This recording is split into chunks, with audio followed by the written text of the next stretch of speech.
우리 옆에 계신 분에게 축복하며 인사하기 원합니다. 올 한 해도 수고하셨습니다. 함께 인사해 봅니다. 네, 이 시간에는 끝나지 않는 경주라는 제목으로 말씀을 잠시 나누도록 하겠습니다.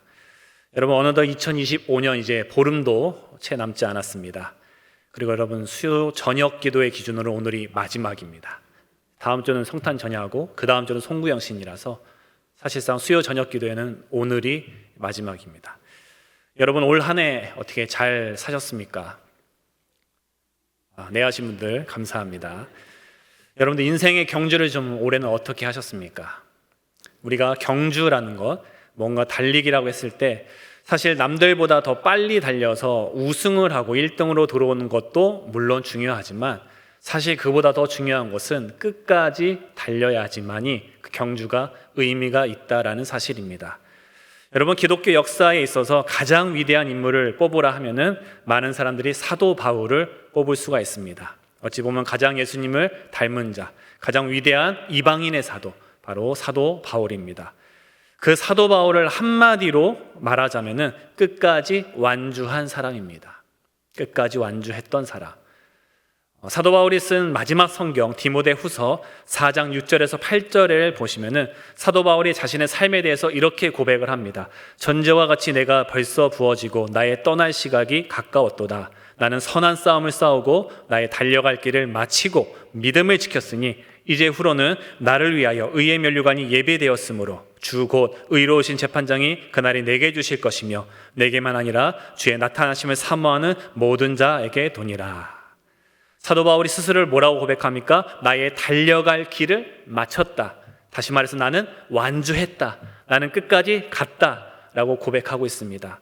부디 바라옵고나는 것은 여기는 우리 모두가 사도 바울처럼 끝까지 완주할 수 있는 우리 모두가 되기를 주님의 이름으로 축복합니다.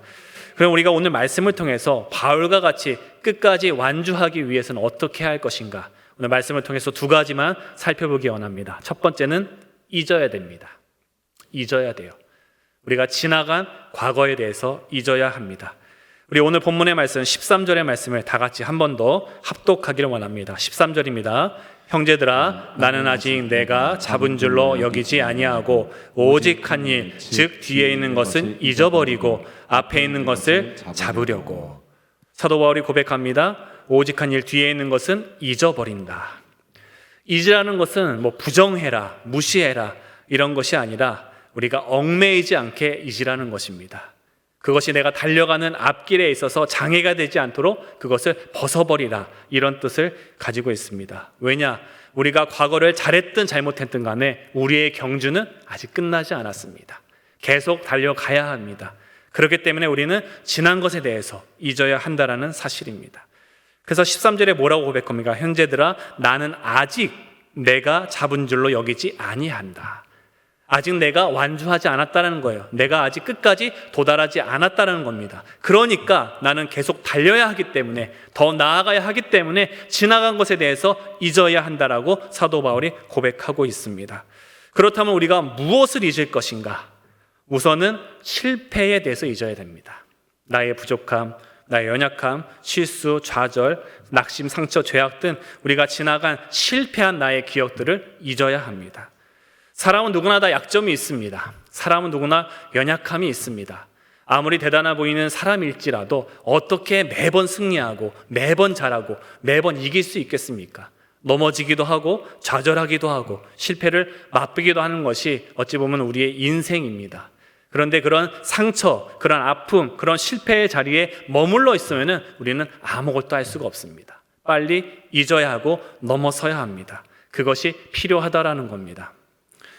여러분들, 목회자들에게 있어서 제일 부담되고 힘든 것이 무엇이라고 생각하십니까? 목사님들이 뭐를 제일 힘들어 하겠습니까? 설교입니다. 가장 많이 하지만 할 때마다 힘들어요.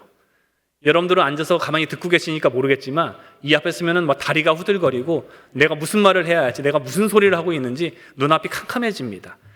그러면 그 많은 설교들 중에 어떤 설교가 제일 힘들었을까요? 첫 번째 한 설교입니다. 잊을 수가 없습니다. 첫 번째, 가뜩이나 어색하고 어설픈데 첫 번째 하는 설교를 얼마나 부담스럽겠습니까? 어떤 교회에 젊은 전도사님이 부임을 했습니다.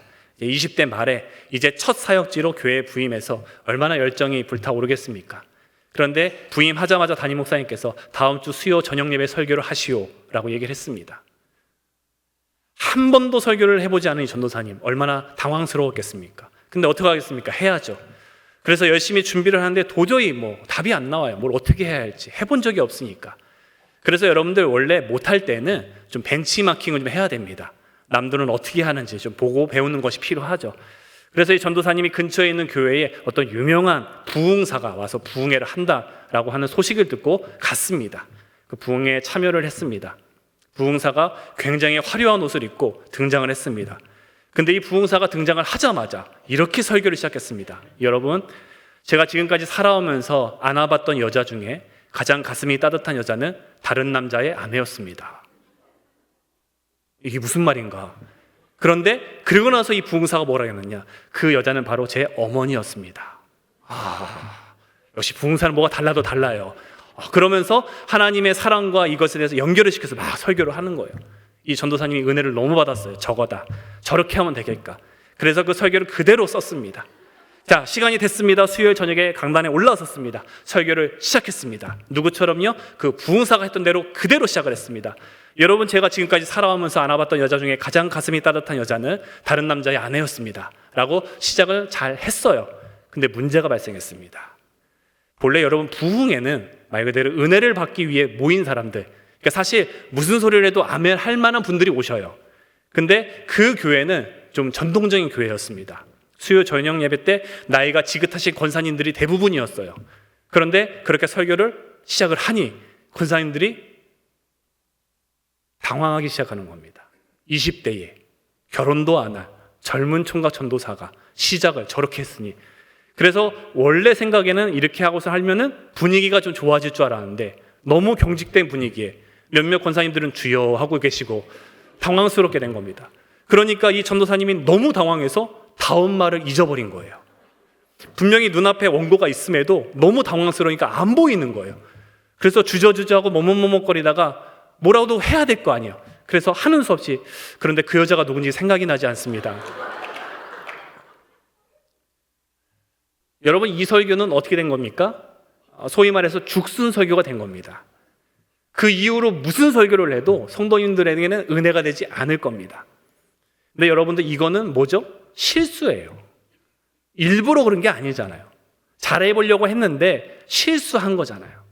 그러면 어떻게 됩니까? 빨리 잊고 다음에 또 설교의 기회가 왔을 때 만회를 해야지, 내가 그때 왜 그랬지, 나는 설교하면 안 돼, 나는 자질이 없나라고 자책을 하고 거기 머물러 있다가 하면 아무것도 할 수가 없게 되겠죠. 그래서 우리의 슬픈 어떤 과거의 실수나 어려움이나 그런 모든 것들은 잊어야 합니다. 여러분, 성경에 보시면은 실패한 인물들이 참 많습니다. 예수님의 제자들도 사실상 다 예수님을 도망갔죠. 그 중에 대표적인 제자 2명, 가룟 유다와 베드로. 가룟 유다는 어떻게 했습니까? 예수님을 팔았어요. 은 40에 팔았습니다. 말도 안 되는 일을 벌였습니다. 사도 베드로는 낫습니까? 수제자이면서도 불구하고 예수님을 모른다고 부인하고 예수님을 버리고 도망갔습니다. 저주까지 했습니다. 둘 다 실패했습니다. 그런데 결과는 전혀 다릅니다. 가룟 유다는 어떻게 됐습니까? 끝까지 자책하고 후회만 하다가 결국에는 그 부담감을, 그 후회감을 이기지 못하고 스스로 목매어 인생을 마감했습니다. 그러나 베드로는 어떻습니까? 후회하고 낙심하고 내가 왜 그랬을까 자책했지만 예수님께서 내가 그래도 나를 사랑하느냐라고 물었을 때, 주님, 내가 주님을 사랑하는 줄 주께서 아시나이다. 그 자리를 회피하지 않았습니다. 그거를 잊었습니다. 그랬더니 예수님께서 그러면 내 양을 치라, 다시금 기회를 주셨습니다. 둘의 차이가 뭐였습니까? 잊은 자와 잊지 못한 자. 여러분, 우리가 믿는 하나님은 어떤 분이십니까? 하나님은 우리의 모든 실패를 잊으시는 분이십니다. 여러분, 이사야서 43장 25절의 말씀 함께 읽기를 원합니다. 읽습니다. 나하고 나는 나를 위하여 내 허물을 도말하는 자니 내 죄를 기억하지 아니하리라. 우리 죄를 기억한다 안 한다? 안 하신다라는 거예요. 우리의 실패도, 우리의 죄악도, 연약함, 나약함 모든 것들을 이해하시고 기억하지 않는 분, 그분이 우리의 하나님이신 줄로 믿습니다. 일일이 하나하나 캐묻지 않으시고 따지지 않으시고 정죄하지 않으시고 덮어주시고 잊어주시고 다시 기회를 주시는 분, 그분이 우리의 하나님이십니다. 그리고 이거를 다른 말로 뭐라고 합니까? 이걸 은혜 또는 복음이라고 합니다. 여러분, 하나님께서 잊으셨다라면 여기는 우리도 있기를 주님의 이름으로 축복합니다. 여러분, 올 하나님도 분명히 실수 많이 하셨을 겁니다. 뼈저린 실패도 경험하셨을 겁니다. 하지만 우리는 거기서 머무르지 않습니다. 여러분, 그 자리를 일어나셔서 박차고 나아갈 수 있기를 축복합니다. 하나님께서 잊으시는 그것을 우리가 무엇이라고 기억하겠습니까? 우리도 잊으시고 일어날 수 있는 우리 모두가 되기를 주님의 이름으로 축복합니다. 우리가 실패도 잊었지만 또한 성공도 잊어야 합니다. 성공도 잊어야 해요. 우리가 잘한 것, 성공한 일에 자꾸 머무르면은 그 자리에 머무르게 만드는, 우리로 하여금 자만하게 만들고 만족하게 해서 아무 발전도 아무 성장도 기대할 수 없는 족쇄가 되어버리고 맙니다. 그래서 우리는 성공한 것도 잊을 줄 알아야 돼요. 여러분, 사무엘하 11장에 보시면은 다윗과 밧세바의 그 사건이 등장을 합니다. 다윗이라는 그 불세출의 영웅에게 인생의 오점을 남기는 그 사건, 밧세바 사건. 근데 그 밧세바 사건이 어떻게 시작된 줄 아십니까? 사무엘하 11장 1절에 보시면은 그 해가 돌아와 왕들이 출전할 때가 되매 다윗이 요압과 그에 있는 그의 부하들과 온 이스라엘 군대를 보내니 그들이 암몬 자손을 멸하고 라빠를 에워쌌고 다윗은 예루살렘에 그대로 있더라. 여러분, 본래 다윗왕은 가장 최전방에서 가장 앞서서 싸웠던 왕이에요. 단 한 번도 뒤에 머무른 적이 없습니다. 그런데 승승장구하고 이기니까 다윗왕이 무슨 바람이 들었는지 이때만큼은 그대로 있었습니다. 남들은, 다른 군대들은 열심히 나가서 싸우고 있는데 다윗이 아무것도 하지 않았어요. 예루살렘 성에 머무르고 늦게까지 낮잠을 청했습니다. 그러다가 낮잠 자고 나서 밧세바를 바라보면서 여러 가지 범죄가 계속 이어지잖아요. 결과가 뭐였습니까? 성공에 자만했어요. 도취했어요. 아, 우리 군대가 이쯤 됐지. 이 정도면 우리 이제 성공했지. 굳이 내가 이제 싸우지 않아도 잘 하겠지.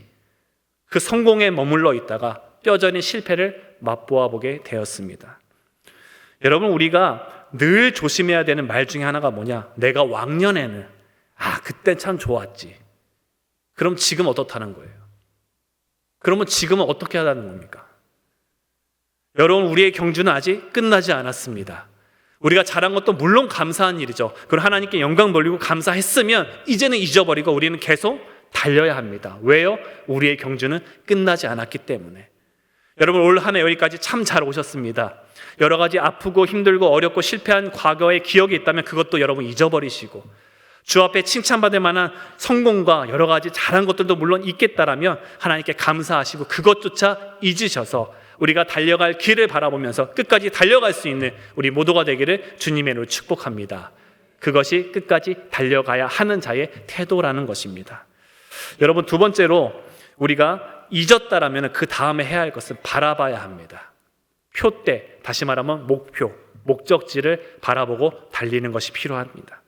우리 13절과 14절의 말씀을 다시 한번 다 같이 읽기를 원합니다. 읽습니다. 형제들아, 나는 아직 내가 잡은 줄로 여기지 아니하고 오직 한 일, 즉 뒤에 있는 것은 잊어버리고 앞에 있는 것을 잡으려고 표대를 향하여 그리스도 예수 안에서 하나님이 위에서 부르신 부름의 상을 위하여 달려가노라. 우리가 지나간 일에 대해서 잊어야 하는 이유가 뭡니까? 앞에 있는 것을 잡기 위해요. 끝까지 달려가기 위해서입니다. 그렇기 때문에 우리가 잊었으면은 잊음과 동시에 목표를 바라봐야 합니다. 우리가 어디로 달려갈 것인가? 어디까지 달려가야 할 것인가? 그 표대가 있고 목표가 있어야지만이 허송세월 보내지 않고 좌우로 치우치지 않고 달려갈 수 있는 것입니다. 근데 우리가 인생을 살아봐서 알지만 그 목표로 정할 수 있는 게 세상에는 너무 많아요. 세상에 너무 많은 것들이 이것이 최고다, 이것이 인생의 목표이다, 목적이다라고 여기저기 너무 많습니다. 그래서 여러분, 빨리 열심히 달리는 것보다 더 중요한 것은 정확하게 제대로 달리는 겁니다. 제대로. 우리 인생에 있어서 가장 중요한 질문이 뭡니까? 모두에게 시간은 한정되어 있습니다. 우리 모두에게는 죄송하지만 수명이 있어요. 앞으로 우리에게 얼마나 시간이 남아있는지 알 수가 없습니다. 그렇기 때문에 우리의 한정된 이 시간을 도대체 어디에 쏟을 것인가? 그 한정된 나의 인생을, 삶을, 시간을 어디다가 부을 것인가? 이것이 너무나 중요합니다. 저는 투자나 주식을 해보진 않았지만 주식이라는 게 모두가 잘 되면 사실 얼마나 좋겠습니다만 대부분이 실패하고 어렵죠. 그렇기 때문에 그 주식이나 투자함에 있어서 전문가들이 있습니다. 흔히 펀드 매니저라고 합니다. 그래서 이 사람들이 자산의 가치를 손해보지 않고 여기가 좋을 것 같다, 전문가적인 위치로서 내가 갖고 있는 자산에 대해서 보호해주고 투자해주는 역할을 하죠. 왜냐? 내가 모르니까. 나는 뭐가 좋은지를 알 수 없으니까 전문가에게 맡기는 겁니다. 여러분, 우리 삶에 있어서 가장 가치 있고 가장 최고인 것에 투자해야 되지 않겠습니까? 어차피 우리의 시간은 쏟게 되어 있어요. 여기에 쏟든 저기에 쏟든 우리의 시간은, 우리의 인생은 쏟게 되어 있습니다. 그렇다면 가장 가치 있는 것에, 가장 투자했을 때의 수익률이 높은 것에 쏟는 게 당연한 거죠. 그러면 그 가치, 우리 시간을 투자하는 데 있어서 가장 전문가가 누구겠습니까? 나의 가는 길을 가장 잘 알고 내 앞길을 알고 있는 게 누구겠습니까? 하나님 아닙니까? 여러분, 하나님께 우리의 삶을 맡길 수 있는 우리 모두가 되기를 축복합니다. 우리의 앞길을 누가 알겠습니까? 내일 내가 무슨 일을 당할지, 앞에 무슨 일이 생길지 우리가 아무도 알지 못해요. 그렇다면 알지 못하는 그 길을 가는데 내 인생 내가 어떻게 해보겠다고 하는 게 얼마나 큰 도박이고 얼마나 위험한 도박입니까? 조금이라도 더 잘 아는 사람, 조금이라도 더 전문가에게 맡기는 게 당연한 거잖아요.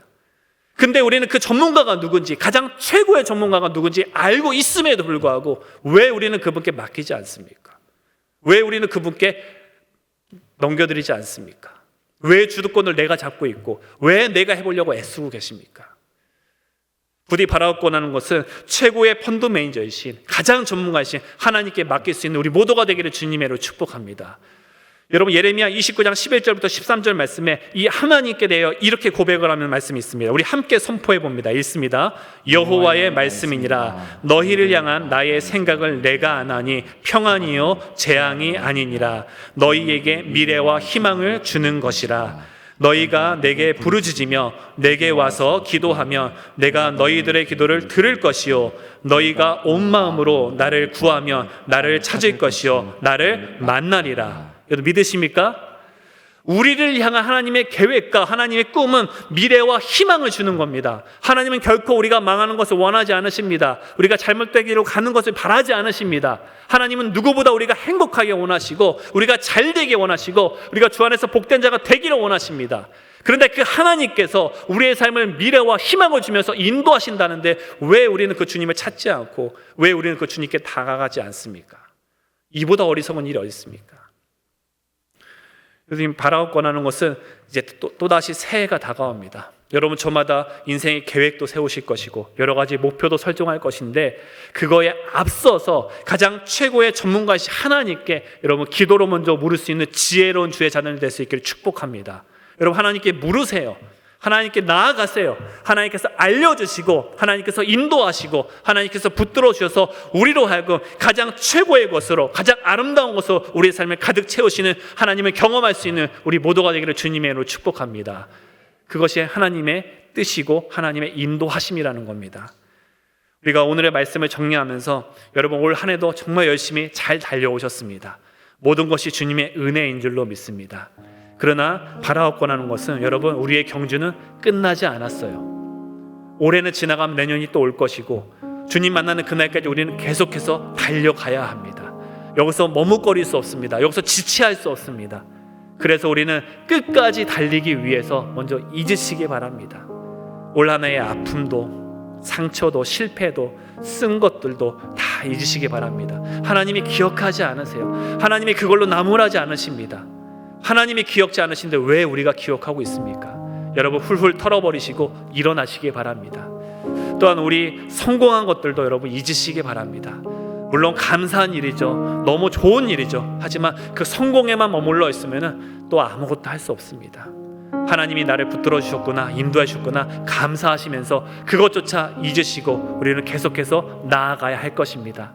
무엇보다 우리 주님께서 바라시는 것, 주님의 뜻, 주님의 계획하심을 계속적으로 물으세요.